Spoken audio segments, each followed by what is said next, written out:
الفضل YouTube channel میں آپ کا استقبال ہے۔ اس چینل پر روزانہ قرآن پاک کی ایک آیت تلاوت مع ترجمہ اور مختصر تشریح پیش کی جا رہی ہے۔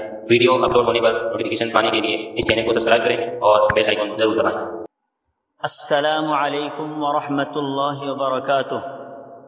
میرے دینی و ایمانی بھائیوں اور بہنوں، سورہ مائدہ آیت نمبر 3 پیش خدمت ہے۔ اعوذ باللہ من الشیطان الرجیم۔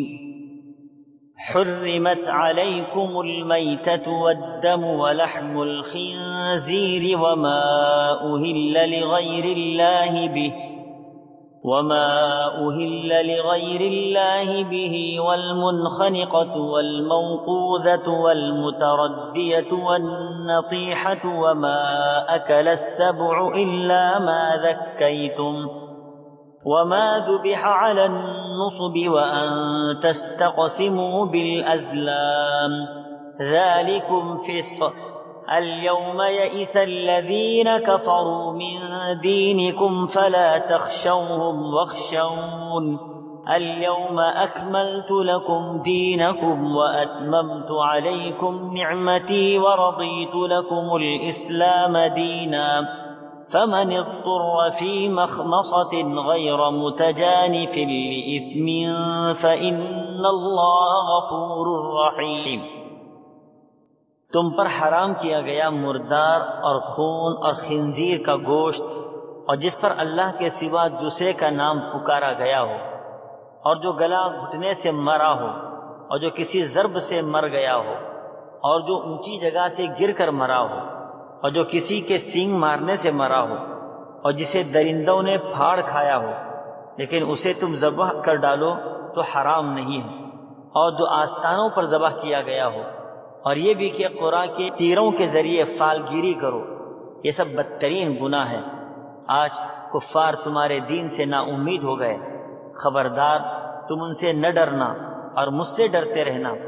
آج میں نے تمہارے لیے دین کو کامل کر دیا اور تم پر اپنا انعام بھرپور کر دیا، اور تمہارے لیے اسلام کے دین ہونے پر رضامند ہو گیا۔ پس جو شخص شدت کی بھوک میں بے قرار ہو جائے بشرطے کہ کسی گناہ کی طرف اس کا میلان نہ ہو، تو یقیناً اللہ تعالیٰ معاف کرنے والا اور بہت بڑا مہربان ہے۔ حضرات، سورہ مائدہ کی پہلی آیت میں آپ نے سنا تھا کہ احلت لکم بہیمۃ الانعام الا ما یتلی علیکم، یعنی تمہارے لیے مویشی چوپائے حلال کیے گئے ہیں بجز ان کے جن کے نام پڑھ کر سنا دیے جائیں گے۔ اب اس آیت کے شروع میں ان جانوروں کا اور کچھ حرام کردہ چیزوں کا تذکرہ کیا جا رہا ہے۔ نمبر 1، المیتہ، یعنی وہ جانور جو شرعی طور پر ذبح کیے بغیر مر جائے، خواہ فطری طور پر مرے یا بیماری کی وجہ سے مرے۔ ایسے مردار جانور کا گوشت طبی طور پر بھی انسان کے لیے سخت مضر ہے اور روحانی طور پر بھی۔ ایسے جانور کا گوشت کھانا حرام ہے، البتہ مچھلی اور ٹڈی کھانا جائز ہے۔ نمبر 2، والدم، دم کے معنی خون کے ہیں۔ دوسری آیت کی روشنی سے خون سے مراد بہنے والا خون، کیونکہ جگر اور تلی باوجود خون ہونے کے کھانا جائز ہے۔ نمبر 3، ولحم الخنزیر، یعنی سور کا گوشت۔ اس سے مراد سور کی تمام چیزیں حرام ہیں، یہ جانور کسی صورت میں حلال نہیں ہو سکتا۔ نمبر 4، وما اہل لغیر اللہ بہ، یعنی ایسا جانور جو اللہ کے علاوہ کسی دوسرے کے نام پر مشہور کیا گیا ہو۔ حضرات، مشرکین عرب جانوروں کو اپنے بتوں کے نام پر ذبح کیا کرتے تھے، اور ذبح کرتے وقت اللہ کے نام کے علاوہ دوسروں کا نام لیتے تھے، جیسا کہ آج کے اس دور میں بھی بہت سے ناواقف اس طرح کا عمل کرتے ہیں۔ خلاصہ یہ ہے کہ اللہ کے نام کے علاوہ کسی دوسرے کا نام لے کر ذبح کیے ہوئے جانور کا گوشت کھانا یا اس کی کسی چیز کا استعمال کرنا جائز نہیں ہے، حرام ہے۔ آگے بیان کیا جا رہا ہے، اللہ فرماتے ہیں والمنخنقۃ، یعنی وہ جانور جو گلا گھونٹ کر ہلاک کیا گیا ہو، یا خود ہی کسی جال وغیرہ میں پھنس کر دم گھٹ گیا ہو تو یہ جانور بھی حرام ہے۔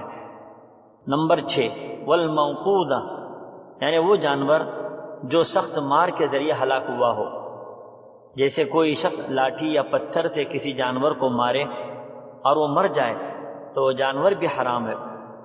زمانے جاہلیت میں لوگ ایسا کرتے تھے کہ کسی جانور کو کسی دھاردار چیز سے مارتے اور ہلاک کرتے، پھر اس کو کھاتے تھے۔ اسلام نے ان چیزوں سے روکا اور ایسے جانوروں کا کھانا حرام قرار دیا۔ نمبر 7 والمتردیۃ، یعنی وہ جانور جو کسی پہاڑ، ٹیلا یا اونچی جگہ سے یا عمارت سے گر جائے یا کنویں میں گر کر مر جائے تو وہ جانور بھی کھانا حرام ہے۔ نمبر 8 والنطیحہ، یعنی وہ جانور جو کسی ٹکر اور تصادم سے ہلاک ہو گیا ہو، کسی گاڑی کے زد میں آ کر مر گیا ہو یا کسی کے سینگ مارنے سے ہلاک ہو گیا ہو، اس کا کھانا بھی حرام ہے۔ نمبر 9 وما اکل السبع، یعنی وہ جانور جس کو کسی درندہ جانور نے پھاڑ دیا ہو اور اس کی وجہ سے اس کی موت واقع ہو گئی ہو تو اس کا کھانا بھی حرام ہے۔ الا ما ذکیتم، مگر انہیں تم ذبح کر ڈالو تو حرام نہیں ہے۔ یعنی مذکورہ جانوروں کی جو تفصیل سنائی گئی ان میں سے کسی جانور کو آپ نے اس حالت میں ذبح کیا کہ اس میں جان تھی تو اس کا کھانا جائز ہے۔ جانور کے اندر زندگی اور جان کی علامت یہ ہے کہ ذبح کرتے وقت جانور پھڑکے اور ٹانگیں مارے۔ اگر چھری پھیرتے وقت یہ اضطراب و حرکت نہ ہو تو سمجھ لو کہ یہ مردہ ہے۔ ذبح کا شرعی طریقہ یہ ہے کہ بسم اللہ پڑھ کر تیز دھار آلے سے اس کا گلا اس طرح کاٹا جائے، یعنی ذبح کیا جائے کہ رگیں کٹ جائیں۔ ذبح کے علاوہ نحر بھی مشروع ہے، جس کا طریقہ یہ ہے کہ کھڑے جانور کے لیے برچھی ماری جائے، جیسا کہ اونٹ کو نحر کیا جاتا ہے، جس سے خون کی خاص رگیں کٹ جاتی ہیں اور سارا خون بہہ جاتا ہے۔ یہ بات ضرور یاد رکھنی چاہیے کہ خنزیر اور غیر اللہ کے نام پر ذبح کیا گیا جانور کسی صورت میں بھی حلال نہیں ہو سکتا، یا اپنی ذات میں سے حرام ہے۔ نمبر 10 زمانے جاہلیت میں خانہ کعبہ کے پاس کچھ پتھر نصب کیے گئے تھے اور لوگ اس کی پرستش کرتے تھے۔ ان کے پاس لا کر جانوروں کی قربانی کیا کرتے تھے اور اس کو عبادت سمجھتے تھے۔ اسی کو قرآن کہتا ہے وما ذبح علی النصب، یعنی جو آستانوں پر ذبح کیے گئے جانور ہیں وہ بھی تمہارے لیے حرام ہے۔ نمبر 11 وان تستقسموا بالازلام، یعنی تیروں کے ذریعے فال نکالنا، یہ بھی تمہارے لیے جائز نہیں ہے۔ زمانے جاہلیت میں تیروں کے ذریعے سے قسمت آزمائی جاتی تھی۔ حضرات، مذکورہ تمام چیزوں کی تفصیل بیان کرنے اور اس کی حرمت بیان کرنے کے بعد فرمایا گیا کہ ذالکم فسق، یہ تیروں کے ذریعے قسمت آزمانا اور مذکورہ تمام چیزیں جس کی حرمت بیان کی گئی ہے اس کے خلاف کرنا یہ بدترین گناہ ہے۔ اللہ تعالی ہم سبوں کو اللہ کی حرام کردہ چیزوں سے بچنے کی توفیق عطا فرمائے، آمین۔